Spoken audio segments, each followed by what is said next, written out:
जय श्री कृष्ण बधाने ने जय माताजी। तो आज આપણે બનાવીશું ફક્ત અડધા બટેકાથી જ આપણે સારી એવી પૂરી બનાવીશું ફ્રેન્ડ્સ।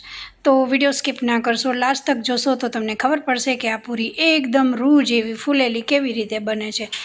જુઓ, એક ચમચી મેં અત્યારે અહીંયા પૌવા લીધા છે। પૌવાથી એકદમ સોફ્ટ થાય છે, બટાકાથી એકદમ રૂ જેવી પૂરી પોચી થઈ જાય છે। આ પૂરી લગભગ આપણે ચટણી સાથે અથવા કેરીનો રસ શ્રીખંડ સાથે વધારે ખવાતી હોય છે। તો એક ચમચી જેટલા આપણે પૌવા લીધા છે, એને પાણીમાં થોડા આપણે પલાળી અને મૂકી દેવાના છે। બહુ વધારે વાર મૂકવાના નથી, ફક્ત થોડા ભીના થાય બસ એટલી જ વાર આપણે અહીંયા એક ચમચી મેં આખી ભરીને અહીંયા ઉમેરી દીધા છે। હવે આ પાણીને સારા પૌવાને ધોઈ નાખવાના છે। જુઓ, અહીંયા કચરો કેટલો બધો દેખાઈ રહ્યો છે, પાણી બી તમને ડોળું લાગી રહ્યું છે। પછી અહીંયા ચાળણીમાં એકદમ સરસ પૌવાને નિતારી દીધા છે નળ નીચે।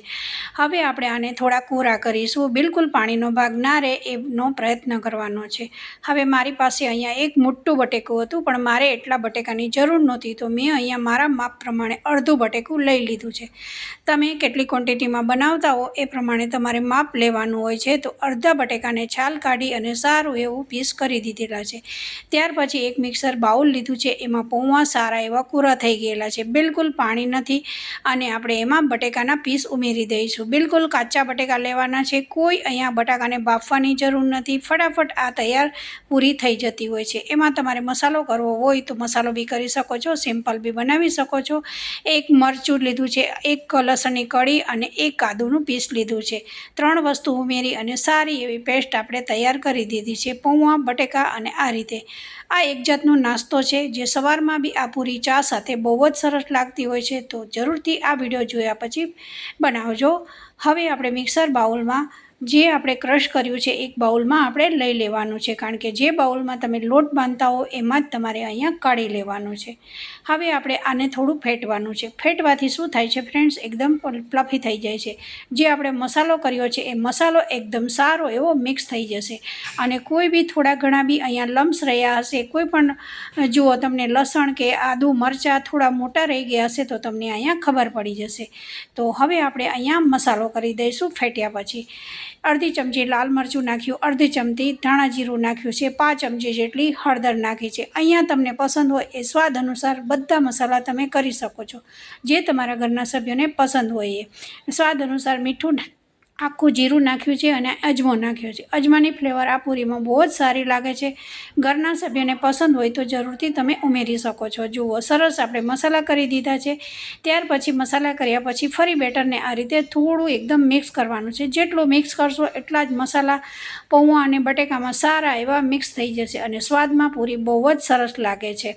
તો વિડીયો સ્કીપ ના કરશો, લાસ્ટ તક જોશો ને તો જ મેં કઈ સામગ્રી નાખી છે એ બધી સમજણ તમને આ પૂરીમાં પડશે।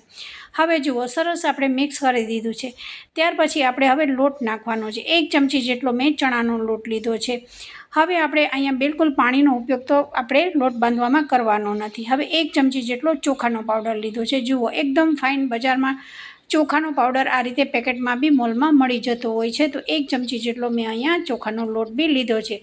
હવે આપણે 2 લોટ ઉમેર્યા છે, હજુ બી 1 લોટ ઉમેરીશું, પણ આપણે થોડી વાર પછી ઉમેરીશું, કારણ કે આ 2 લોટ નાખ્યા પછી બેટરને થોડું આપણે મિક્સ કરીશું। જો અહીંયા જરૂર લાગે કે બહુ ઢીલું લાગે છે તો ફરી તમે અહીંયા ઘઉંનો લોટ બી ઉમેરી શકો છો। જુઓ, અહીંયા બિલકુલ મારું થોડું મને ઢીલું લાગેલું હતું, તો મેં અહીંયા 1 ચમચી જેટલો ચાળેલો ઘઉંનો લોટ લીધેલો છે। ત્રણેય લોટને મેં ચાળી અને પછી ચમચીમાં લીધેલા છે। તમે બી એ જ પ્રયત્ન કરજો, કારણ કે કોઈ પણ તમે લોટનું બાંધતા હો તો હંમેશા ચાળીને જ ઉપયોગ કરવાનો।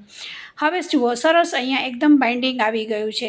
તમને અહીંયા ઢીલું લાગી રહ્યું છે, પણ હું જેમ મસળતી જઈશ ને એમ સરસ પૌવા છે એ ઘઉંના લોટને એબ્ઝોર્બ કરી જશે। તો બિલકુલ અહીંયા વધારે પડતું તમને ઢીલું નહીં લાગે। જેમ આ રીતે મસળતા જશો, થોડું તેલ લગાવશો તો સરસ લોટ આપણો સોફ્ટ થઈ જશે। હવે આપણો લોટ સરસ તૈયાર થઈ ગયો છે। ઉપરથી થોડી અડધી ચમચી જેટલું તેલ નાખ્યું છે। તેલ નાખવાથી એકદમ લોટ તમને બાંધવામાં બી સહેલાઈ રહેશે અને લુવા પાડવામાં બી એકદમ સહેલાઈ રહેશે। તો જુઓ, સરસ આપણો લોટ બંધાઈ ગયો છે પૂરીનો। ફક્ત એક અડધું જ કાચા બટેકામાંથી અને પૌવામાંથી આ સ્વાદિષ્ટ પૂરી એટલી સરસ લાગે છે ને ફ્રેન્ડ્સ, એકવાર જરૂરથી ટ્રાય કરજો। ખાવામાં બિલકુલ પોચી છે, કારણ કે જે ઘરમાં આપણા બુઝુર્ગ હોય, કોઈને દાંતની તકલીફ હોય તો બી આ પૂરી એકદમ રૂ જેવી ખાઈ શકે છે। તો જુઓ, સરસ આપણો લોટ અહીંયા તૈયાર થઈ ગયો છે। હવે આપણે આ લોટમાંથી લુવા પાડીશું। જે ટાઈપની તમારે પૂરી બનાવવી હોય, નાના મોટા અહીંયા તમે લુવા કરી શકો છો। ફ્રેન્ડ્સ, અહીંયા હાથમાં મારો લોટ ચોંટી રહ્યો છે, તો તમને એવું ના લાગે કે લોટ ઢીલો છે, નહીં, અહીંયા આપણે ચણાનો લોટ નાખ્યો છે એટલે ચિકાસના કારણે હાથમાં અહીંયા લોટ થોડો ચોંટી રહ્યો છે। હવે આપણે ઘઉંનો લોટ લીધેલો છે ચોપર પર, કારણ કે મને વધારે પડતું પાટલી કરતાં ચોપરમાં વધારે ફાવે છે, એટલે કોઈ પણ મારી રેસીપી હોય છે હું ચોપરમાં જ આ રીતે વણતી હોઉં છું। તો થોડો કોરો લોટ ઉમેરી અને આ રીતે સરસ પૂરીને નાની મોટી જેવા આકાર તમને પસંદ હોય એ રીતે તમે વણી શકો છો। સરસ આપણે એક પછી એક આ રીતે પૂરી વણતા જતા હતા। હવે તમારે ફૂલાવી ના હોય તો ઓપ્શન મેં તમને બતાવેલું છે કે અહીંયા તમે ચપ્પુની મદદથી થોડું પ્રેસ કરી અને હોલ પાડી શકો છો, અને ના પસંદ હોય તો એકદમ ફૂલેલી બી બનાવી શકો છો। મેં થોડી અહીંયા મારે નહોતી ફૂલાવાની, તો મેં અહીંયા થોડા ચપ્પુના કાપા પાડેલા હતા। હવે સરસ તેલ આવી ગયું છે। મેં થોડું અહીંયા તેલમાં એક લોટનું ઉમેરેલું હતું। મેં અહીંયા ચેક કર્યું હતું કે તેલ થઈ ગયું છે કે નથી થયું। બહુ તેલને હાઈ નથી રાખવાનું, મતલબ કે અહીંયા નોર્મલ ટેમ્પરેચરવાળું તેલને અહીંયા રાખવાનું છે।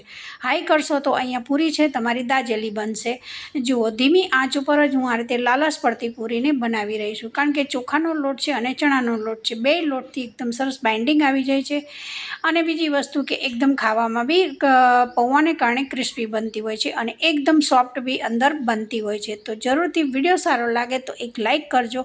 વધારે વિડીયો પસંદ આવી જાય તો વિધિ કિચનને સબસ્ક્રાઈબ કરવાનું ના ભૂલશો। આવી નવી નવી રેસીપી જોવા માટે તમને મારો વિડીયો હું અપલોડ કરું તો તમને નોટિફિકેશન મળી જશે। તો જરૂરથી મારી રેસીપીને એકવાર ટ્રાય કરજો। હા, કમેન્ટમાં જરૂરથી જણાવજો તમે મારો વિડીયો કયા સિટીમાંથી જોઈ રહ્યા છો, અને મારી રેસીપી તમને સારી લાગે તો બેલ આઇકનવાળું બટન પ્રેસ કરવાનું ના ભૂલશો। તો જુઓ, આ આપણી એકદમ સરસ રેસીપી તૈયાર થઈ ગઈ છે।